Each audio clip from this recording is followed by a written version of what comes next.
दोस्तों नमस्कार। आज हम मीरापुर विधानसभा क्षेत्र में हैं। मुजफ्फरनगर ज़िले में पड़ती है मीरापुर विधानसभा और ये बिजनौर लोकसभा क्षेत्र में आता है। ये इलाका विधानसभा उपचुनाव चल रहा है यहाँ पर। और आज जयंत चौधरी जो आरएलडी के चीफ हैं, केंद्रीय मंत्री हैं, वो आज यहाँ 4 जनसभाओं को संबोधित करेंगे। पहली जनसभा उनकी अभी अभी संपन्न हुई है बेलदा गाँव में। अब वो निकल चुके हैं भोकारेडी गांव में जनसभा के लिए। भोकारेडी नगर पंचायत है। हमारे साथ वरिष्ठ पत्रकार राजेश शर्मा जी मौजूद हैं।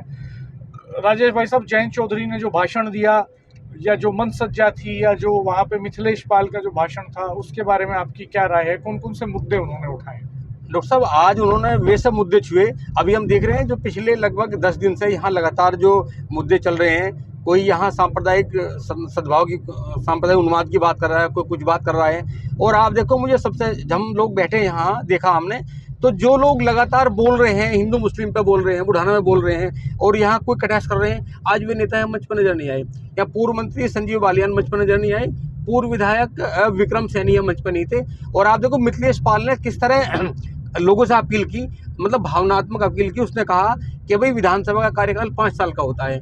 मुझे चौधरी साहब ने 2009 में चूंकि उपचुनाव में अवसर दिया और मैं चुनाव लड़ी, आप सबने मुझे जिताया, मेरे 2.5 साल पूरे हो गए।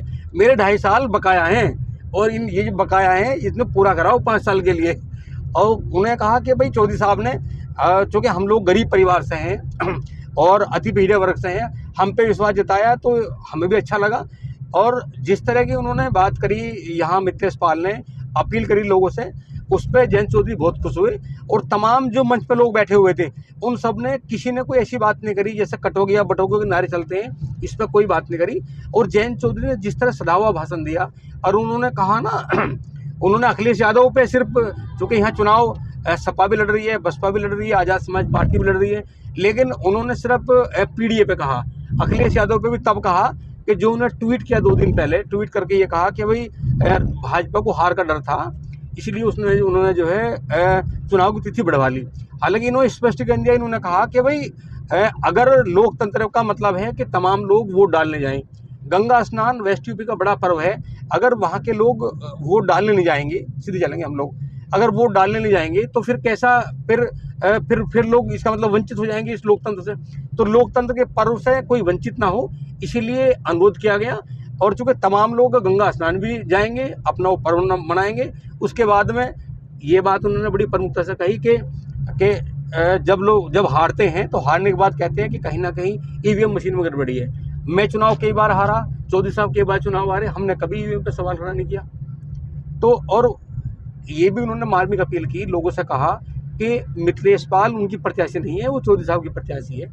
हाँ, और ख़ास बात ये भी रही कि जयंत चौधरी ने बहुत सदा हुआ भाषण दिया और उसमें कोई कम्युनल बातें नहीं थी, कम्युनल हार्मनी वाली बातें थी। और उन्होंने ये भी कहा, उन्होंने जो अपना रिपोर्ट कार्ड रखा, उन्होंने अपने मंत्रालय का रिपोर्ट कार्ड रखा, सरकार का रिपोर्ट कार्ड रखा। उन्होंने ये भी बताया कि किस तरह से एम्प्लॉयमेंट की क्या सिचुएशन है, किस तरह के आईटीआई को लेकर के वो किस तरह से काम कर रहे हैं, स्किल डेवलपमेंट को लेकर किस तरह से काम कर रहे हैं। और उनके पहले राजपाल सैनी जो राज्यसभा में रहे हैं, राजपाल सैनी बीजेपी के नेता हैं, वो भी मंच पे थे। उन्होंने जयंत चौधरी को बताया कि वो हिंदू मुसलमानों के लिए जात पात का भेदभाव भूल के काम करते हैं, सभी जाति और धर्मों के लिए। और वो जयंत चौधरी ने रिलेट किया राजपाल सैनी से अपने आप को। उन्होंने कहा कि दिल से बातें कही राजपाल सैनी जी ने, क्योंकि राजपाल सैनी भी कैंडिडेट थे और शुरू में उन्हीं का नाम उछल के आया था। तो उन्होंने कहा दिल से बोले हैं राजपाल सैनी और उनके दिल की भावनाओं की मैं कदर करता हूँ, मैं भी उनसे रिलेट करता हूँ खुद को। ये उन्होंने उस पर कहा।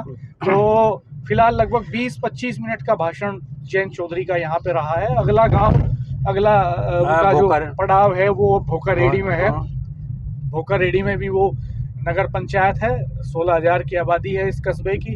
यहाँ पे भाषण देने के बाद जयंत चौधरी फिर पहुंचेंगे जड़बड़कटिया गांव, और जड़बड़कटिया के बाद शाम तक वो पहुंचेंगे नूनीखेड़ा गांव। तो हम बाकी के गांवों से भी आपको रिपोर्ट्स देंगे, एनालिसिस देंगे।